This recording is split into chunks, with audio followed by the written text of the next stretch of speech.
Yo, Kpaceguy here. What's going on YouTube? Welcome back to the channel, and in front of you is another soundbar that we're going to do. And if you guys see my other soundbar videos, you know how we do it. We're going to crack the box open and see what's inside.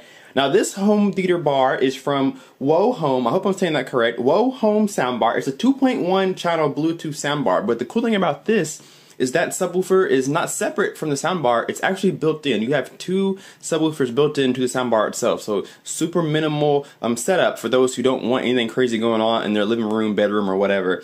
So it's a 2.1 channel Bluetooth soundbar with built-in subwoofers. Delivers up to 105 dBs, 105 decibels of sound. So it's going to get pretty loud. Has a really long base, 38 inches, so it's going to fit under any TV 32 inches and higher. It'll fit just fine. So let's go ahead and unbox it and see what we got. So as I unbox this, I want to go ahead and give WoHome a special thanks. They actually sent this out to me for review. They said they watched my YouTube videos and they really like how I do my unboxings and reviews. And so they wanted me to unbox their product and tell you guys what I think about it. So special thanks to WoHome for sending this out. So we're going to get this out of the box here. And here we are. Alright, so inside the box, this is all you're going to be greeted with. You have the soundbar itself, an instructions manual, and then in that white box there is the power brick to power everything up. And that's all that came with it, and it's really all that you need. Now we're going to go ahead and crack this open and see how it looks and how it feels. Now, this is a product that you can get on Amazon right now. And this product is going to cost you about $100. I think right now on Amazon it's about $109. So you can get this one for a pretty good price, not bad at all. So what I'm really curious to see is what did you get for $109? How's the sound quality? How's the bass? How's the volume? I really want to find that out here. So let's start by going through some of these accessories here. So this first bag here you're going to get is your optical cable. For those who have optical inputs and outputs on your television, you do have that there. The remote here, we'll go ahead and open that up. This remote's going to be just like any other remote you're used to with a soundbar here. Light and plastic, of course, is $109, but everything that you need is right within thumb's reach right there. So you do have, let me get that in focus for you if I can. Can I? It doesn't want to focus up, but we'll talk about it anyway. So standard inputs, volume up and down, pause, left, right. You have some treble and bass controls here. You do have 3 presets, your music, TV, and movie, and then you can put it back to default, which we'll talk about those in just a second.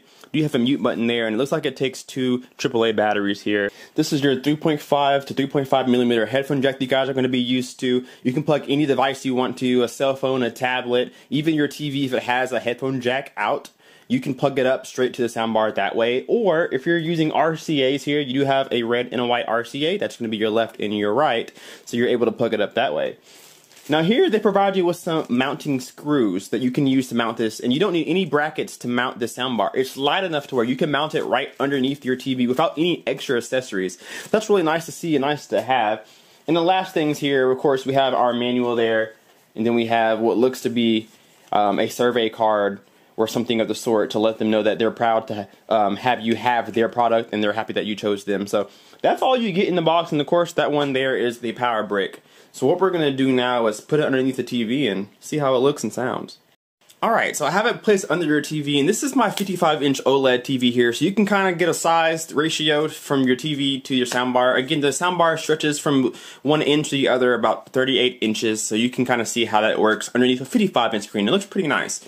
Now, one thing I want to say about the soundbar is that grill there is completely see-through, which I think is actually pretty cool. You can actually see the drivers inside of it. So there are, on the left, far left and far right are your tweeters there. And then right in between the tweeter and the woofer there is another speaker that's going to give you your mid-range and your vocals. And then the far speaker towards the middle is going to be the 2 subwoofers that are inside. I'm not sure if you can see on the camera, but they actually seem to have some pretty good surrounds on there. So you should get a pretty decent excursion and pretty decent output. So I'm really excited to hear this. On the far side end here of the soundbar are some actual physical buttons. So if you lose your remote or you happen just to be closer to the soundbar than the remote, you have some buttons where you can control the soundbar from there. On the other side, there's nothing there, it's just a blank piece of plastic. So we have the soundbar plugged up and the optical connections made. So with any soundbar, you have an LED indicator, which is going to be on the far right side of the soundbar. And of course, when you're in standby or off, your light's going to be red. If you change it to auxiliary, you're going to get a baby blue light. Your line in or 3.5mm headphone jack is a green light. USB stands for yellow light. The actual Bluetooth light is a blinking blue light, and it will stop blinking once a connection is made. A white light stands for optical, and then you get a purple light for coaxial. Alright, so now for the part that everybody's been waiting for is the sound test. So I just went on YouTube, something basic, and just got a non-copyright song to play for you guys. It's going to give us a pretty good idea of what this soundbar is going to sound like right out of the box. So we're going to go ahead and play with a few songs and play with a few presets as well and see how it sounds. Here we go. So this is the music preset.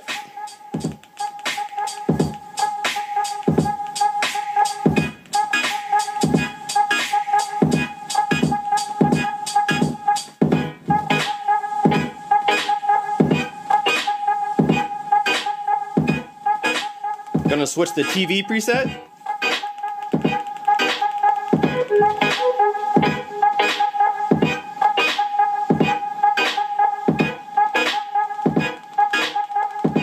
We're going to switch to the movie preset.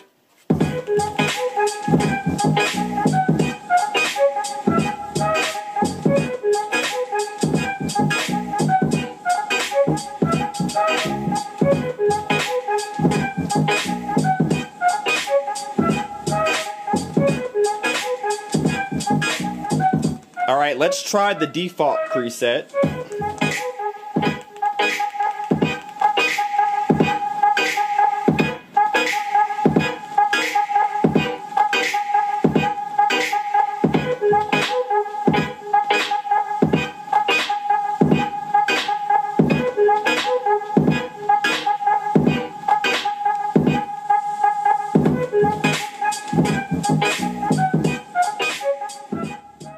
Alright, so you guys heard the 3 or 4 different presets here. Actually, we got an advertisement. But let me tell you what the presets do. So, of course, the music, the movie, and the TV are self-explanatory. The music preset, it sounds pretty good. It's supposed to be tailored more for music. That actually sounded really, really good. The TV makes it a lot softer. There's not as much bass. A little less emphasis on vocal clarity.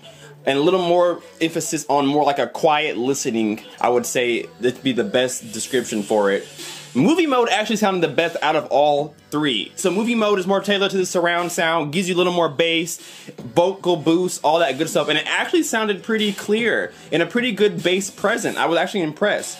And then the last one is default setting. So the default setting allows you to manually change your bass and change your treble a few notches.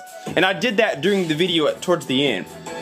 You're able to turn the bass up about 3 or 4 dBs higher or 3 or 4 dBs lower, and you can do the same thing with treble. So I cranked both the bass and the treble up during that playthrough, and it actually sounded pretty good. Enough to actually shake my floor, which was actually pretty convincing. So let's turn it up one more time and take a listen.